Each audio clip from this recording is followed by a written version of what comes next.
welcome back to my channel. Today we're discussing adding pops of color to everyday neutral eye looks. So if you'd like to see how I got this look, keep on watching.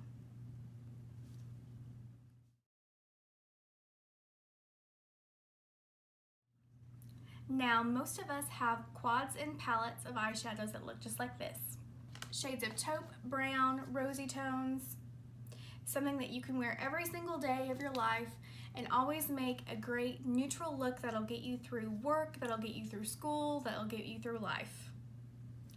However, sometimes that can get a little bit monotonous and boring. And I think it's fun to add a little bit of color. Now some of you might be looking at this and freaking out, like, oh my God, there's a red, there's a pink, there's a freaking yellow, man. How in the heck am I ever gonna wear these shades? Well, the thing is that you can take your neutral palettes and add a little bit of a pop of color. So what I'm going to show you today is how you can add a bright pop of color to add a little bit of extra something to your look that you can add in addition to all of your neutral palettes. So that's what we're doing today. The palette I'm going to be using today is the Dream Street palette from Colourpop. This was an inexpensive palette. It ran me a little bit between $15 and $25, and I'll put the price on the screen so you can see that. And I actually bought this at Ulta, though you can get it from the Colourpop website. This has some really great ranges of neutral shades that we'll use today, and then a couple of really great pops of color, and then this is the shade I'm going to use as a pop of color today. Though you can get something similar using this Hasta La Costa quad from Wet n Wild. Again, this is a really vibrant green that you can also use, and I might use a mixture of this with the Colourpop palette today. You can do this with any color that you'd like from any of the palettes I've seen or any of the pops of color that you have, but what we're going to be using today on this video is going to be the Dream Street palette. For this look, I'm going to start like I always do with a white base. I find that this helps me with blending, though you can use any shade that you like. You can use an actual eyeshadow base instead of doing this. I have some concealer and translucent powder, but this just gives me a nice wash of color all over that will help everything kind of meld in together. And we're just going to place this base down all over. I've said in previous videos that having a white or cream matte shade, or if you're a darker skin tone, something tan, or a nice chocolate, milk chocolate shade would look beautiful as a base for you, but me being so pale, I choose a stark white shade. So what we're going to do today is something very, very easy, very neutral on top of the lid, and we're going to add the pop of color along the lower lash line there. Something that'll frame the eye, give you a little bit of punch without looking overly crazy. So we're not going overly crazy today, though you're always welcome to, but this is a way to add color into your look without it being over the top or making you too uncomfortable. So we're just going to continue to add this white base, and then we'll get to blending the neutral shadows on top.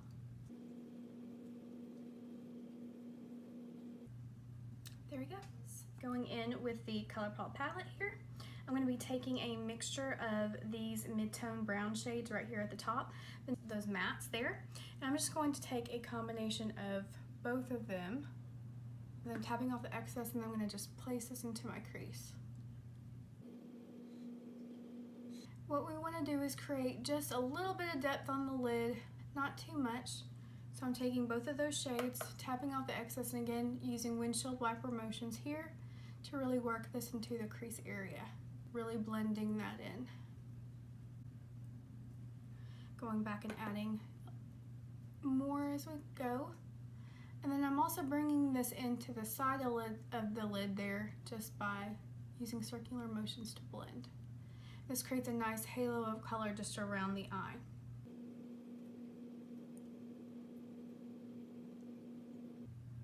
And I'm using a blending brush.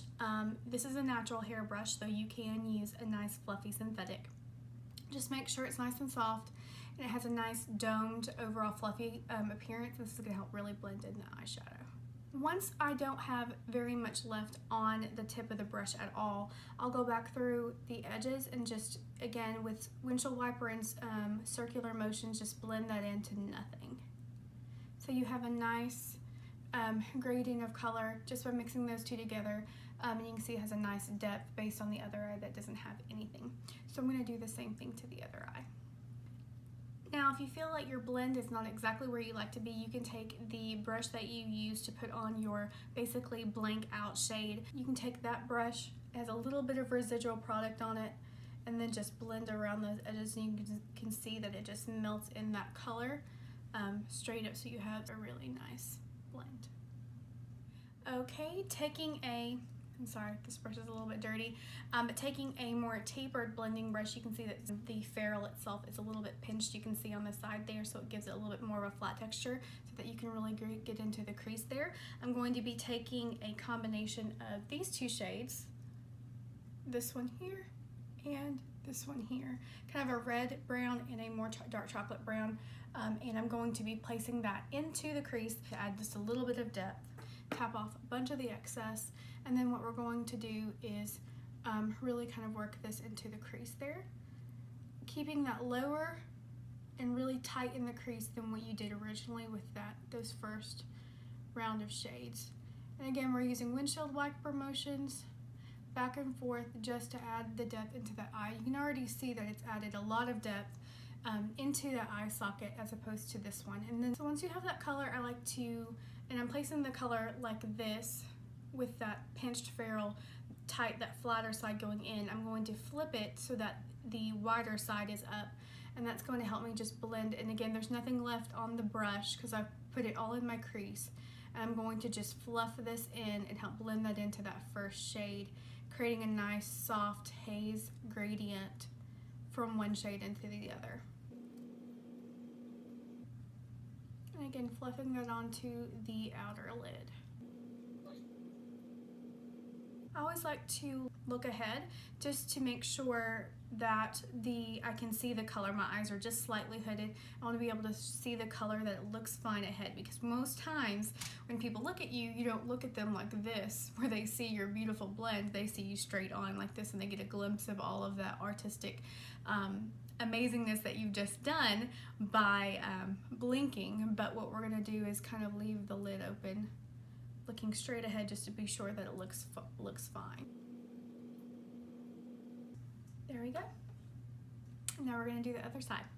So next I'm going to take this cream shade here. It's a cream satin shade with just a little bit of shimmer in it. And what we're going to do is I'm going to pack that onto the lid, and that'll be all that we'll need for the upper lid there. And this is just a flat shader brush. Has a little bit of fluffiness to it. It's actually the foiled eyeshadow brush by Makeup Geek. It's one of my favorites for packing on any kind of color to the lid. There we go. Now I'm going to take the original brush that I had here, and then our two original shades there. I'm going to just fluff that into the crease just to blend all those little shades together, and then also to bring it in on the outer third there, to kind of just add some dimension to the lid.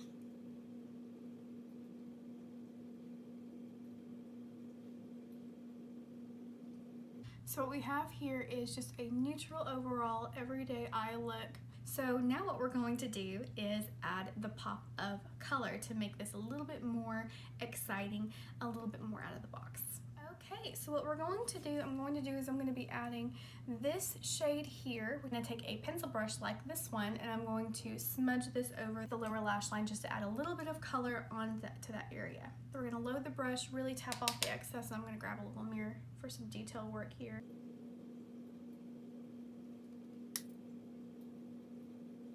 Now I'll be taking a more precise brush here in a moment to really deepen this pop of color. So we're really going to smoke out this lower lash line here. And as you can see, it looks a little bit crazy right now, but I'll give you a tip to help make this a little bit more wearable and a little bit less crazy. Okay, now we've added a base, and it looks a little bit scary. It looks a little bit like a weird panda, I know. we're going to take this flat shader brush here. This is an eyeliner brush. What we're going to do is we're going to take more of that color and really add that to the lash line.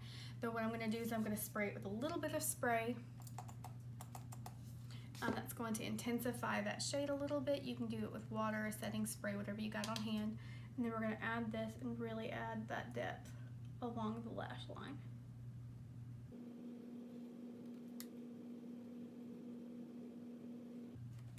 And just for fun, I am going to add a little bit of the brighter green here from Wet n Wild, using the same flat shader brush there. I'm going to spray it just a little bit, and we're going to add that in too, right along that lash line. So as you can see, we've created a really nice interest of green on this lower lash line that with eyeliner and some mascara will just be like a whoa factor. I'm just going to blend out that edge, and then I'm going to show you how to make this a little bit more wearable here. Now some of you might be saying, that looks crazy. You look a little bit weird. And I agree that leaving this like this looks a little bit awkward. So what we're going to do is add a little bit of black liner to the lash line. What that's going to do is really ground that color. I'm going to add this to my lower lash line, and then I'm going to line my upper lash line just with a regular black ink liner, and then we're going to add mascara, and it's going to look a lot more grounded and have some depth to that. So just to create a different shape to my eye, I like to take the liner as well and then add a little bit along the black along the just outer like fifth of the eye here, a very tiny amount just underneath the lash line to create a little bit of depth in that corner. It also helps kind of stop my eyeshadow from running away because I tend to have really watery eyes. And again, that little bit of black on the outer edge and then the waterline just kind of grounds the look. So there is the liner and lashes done.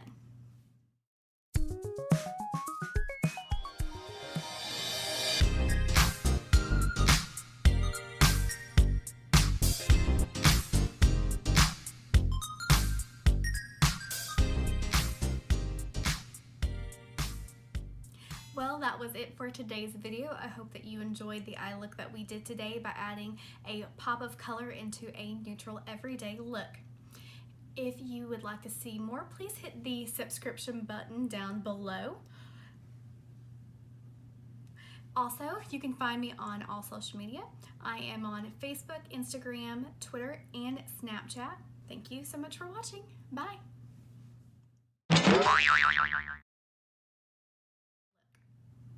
If you'd like to see how I achieved this eye look today, keep on watching. I'm such a nerd. I'm such a nerd. Yeah, I'm such a nerd. I really am such a nerd.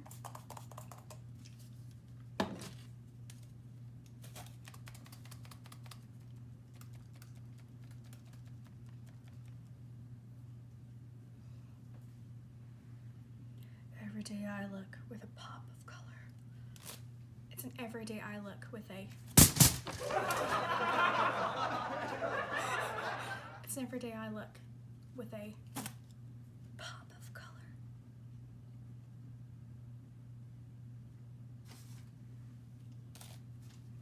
Today we're going to be discussing an everyday eye look with a pop of color. Today, we're going to be discussing an everyday eye look with a pop of color. I mean, you get in front of a camera and you just act like a really big weirdo. I mean, do you think I'm like this in real life? I mean, some people will probably say, yeah, she's probably like this in real life, but you never know. So today we're going to be talking about a neutral eye look with a pop of color. Stay tuned if you'd like to see how I got this neutral brown look with this nice gradient of beautiful emerald black and green underneath the lash line. Keep on watching.